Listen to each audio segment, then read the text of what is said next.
ikaleta maendeleo katika magatuzi ama mashinani. Balozi wa Marekani nchini Kenya Kyle Makta akiwa amezuru kaunti ya Bungoma katika afisi ya gavana wa Ngamati amesema kwamba ugatuzi ndio suluhu ya kumfikia mwananchi wa kawaida katika taifa la Kenya, kwani inarahisisha katika masuala ya uwajibikaji na uwazi. The reason we're doing this is because of devolution. Because as the governor said, we believe that a government that is closest, the government that's closest to the people gives the most value. It shows the most transparency. It shows the most accountability. It has the least amount of leakage. He has assured me that going forward, he'll ensure in any discussions that as a country we have with the United States of America, more money will be channeled towards counties to ensure transparency and accountability. Kyle ametaja kuwa mabadiliko ya katiba yatakuwa mema iwapo mwananchi atahusishwa pasipo na kuwa ya mafaa kwa watu binafsi. The United States just wants there to be a very honest conversation about BBI and what's best for Kenya. Not necessarily what's best for any one politician, but what's best for the people of Kenya. That's what's important. And sometimes those conversations can be difficult. Sometimes we may not agree. But because of the country that you love, you can have the conversation. Ni kauli iliyotiliwa mkazo na gavana wa jimbo la Bungoma Wycliffe Wafula wa Ngamati, akitaja kuwa kwa umoja wa magavana watahakikisha matakwa ya mwananchi wa kawaida inapewa kipaumbele. We want to ensure that that conversation is about Kenya. And as governors, we have taken the lead in that conversation, fundamentally because we believe that through BBI, we're going to strengthen devolution in this country. Hata hivyo, Kaila amesema kwamba ushirikiano mwema wa taifa la Kenya na Marekani umewezesha uwekezaji katika sekta mbalimbali humu nchini.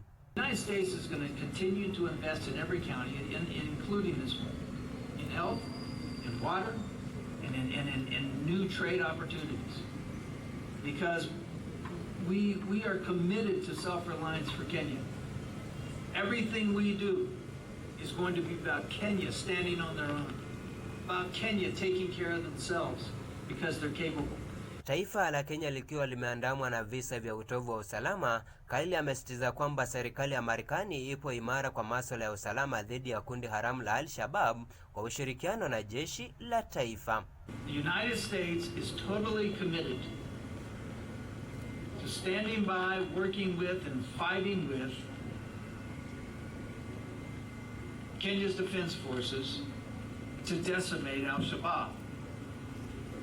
We have made great sacrifices in the past, and we will continue to make great sacrifices.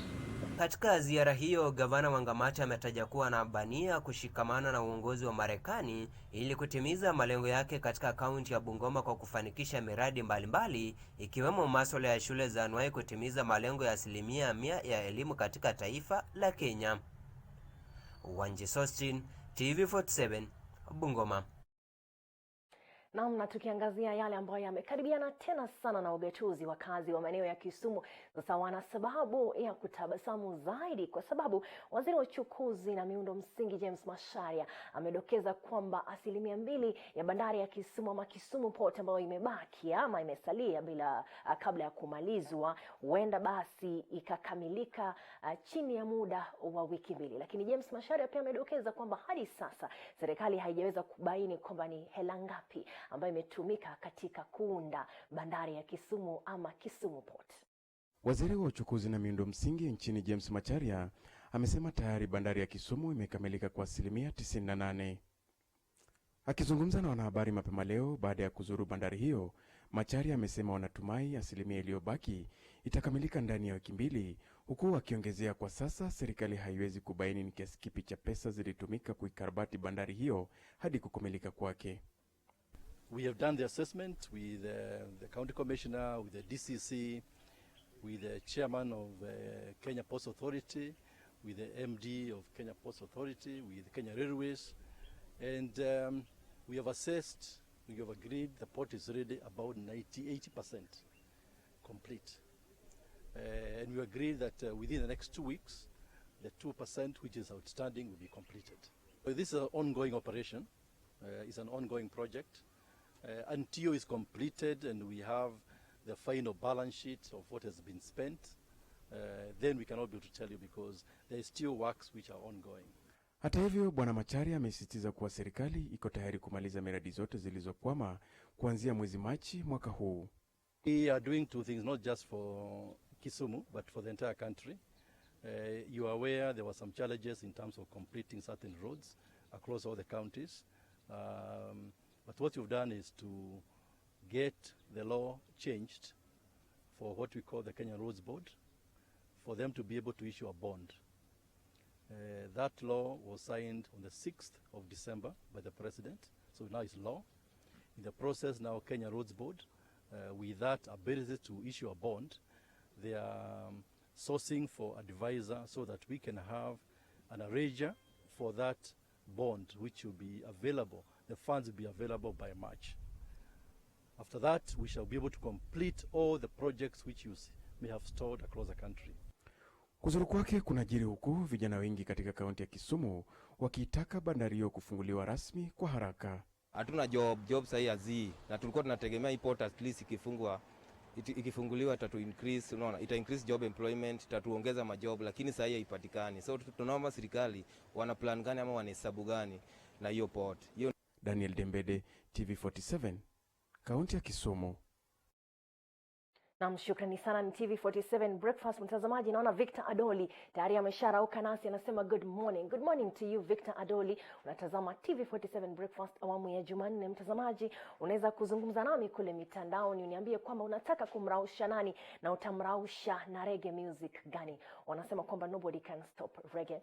Lakini mtazamaji, katika kauli ambayo tulianza nayo leo asubuhi ni kwamba sasa afya ya akili imekuwa ni swala tata katika taifa letu. Tukiwa kama taifa tunaorodheshwa kwa nafasi 6 kwenye bara la Afrika kati ya nchi ambazo zinasongwa sana na afya ya akili ama zinasongwa sana na magonjwa ya akili. Na wengi ambao wamefanya utafiti wanasema kwamba hili linasababishwa na msongo wa mawazo. Jopo kazi la kutathmini hali ya afya ya akili nchini liliweza kutembelea kaunti 10 na likakamilisha vikao na wananchi katika jiji letu humu Nairobi, na akaweza kuwasilisha ripoti ifuatayo. Kumbuka kwamba hili pia ndilo basi litakuwa ni jadiliano letu baada ya muda usiokuwa mrefu.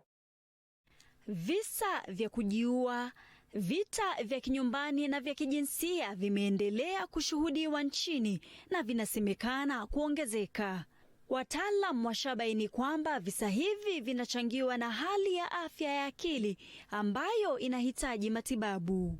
Aidha, takwimu mbalimbali zimedhihirisha kwamba 30% ya wagonjwa wanaotembelea vituo vya afya huathirika na hali ya afya ya akili pasipo ujuzi wao. Jopo kazi la kutathmini hali ya afya ya akili nchini lilikamilisha vikao vyake na wananchi leo jijini Nairobi, ambapo walipokea maoni kutoka kwa washikadau kuhusu changamoto na jinsi ya kukabiliana na janga hili.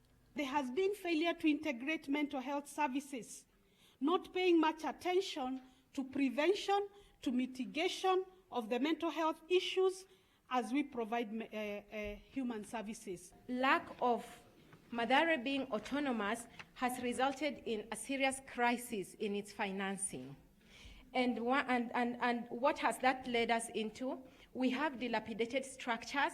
Mathare is 110 years old, and if you enter there, it is actually 110 years old. That's what you see. So we have leaking roofs, we have sewage that is seeping everywhere. We do not have any modern structures that can take in modern application. Dr. Frank Njenga, mwenyekiti wa jopo kazi la kuasisi hali ya afya ya akili, alitaja baadhi ya masuala yaliyoibuka katika vikao vyao na wananchi katika kaunti mbalimbali. Mental health and mental health conditions in general are the subject of a great deal of stigma, and we have been told that part of that stigma is driven by the fact that our government, our people have neglected mental health services. The second theme that has been recurring is with respect to the fact and the need to finance awareness in and around mental health around the country. Ifikapo tarehe 28 mwezi wa Februari, jopo kazi hilo linatakiwa kuwasilisha ripoti ya maoni ya Wakenya kuhusiana na sababu na suluhu za kutatua hali ya afya ya akili ya Wakenya kwa serikali. Nikiripotia TV47, mimi ni Zipora Siokau.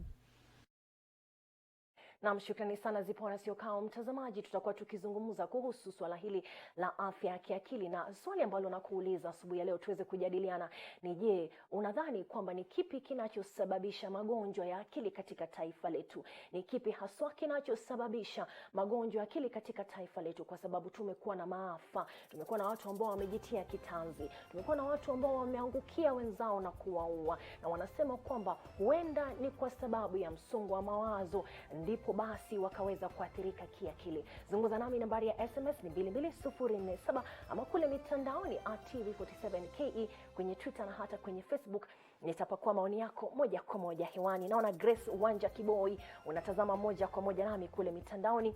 Nyonje Shadrack na kuona pale, Berry Lonyuka au na kuona Douglas Masako ya Nunda na kuona moja kwa moja tuko pale mitandaoni tuweze kujadiliana. Nitaweza kupakua maoni yako hewani. Kumbuka kwamba leo kwa sababu ni TV47 breakfast awamu ya Jumanne, it's a Tuesday, tutakuwa tunakupakulia rege murwa kabisa. Niambie mimi kwamba wataka rege gani, naye Mary Wambui ambaye yuko pale kwenye desk atakuwa anakupakulia unavyostahili. Naitwa Corazon Safan, mwenzangu Emmanuel Terea ananiambia kwamba mwenzangu leo shika zamu, lakini narejea na mgeni ambaye ni mwanasaikolojia ili tuweze kuangazia swala la afya ya akili. Usibanduke.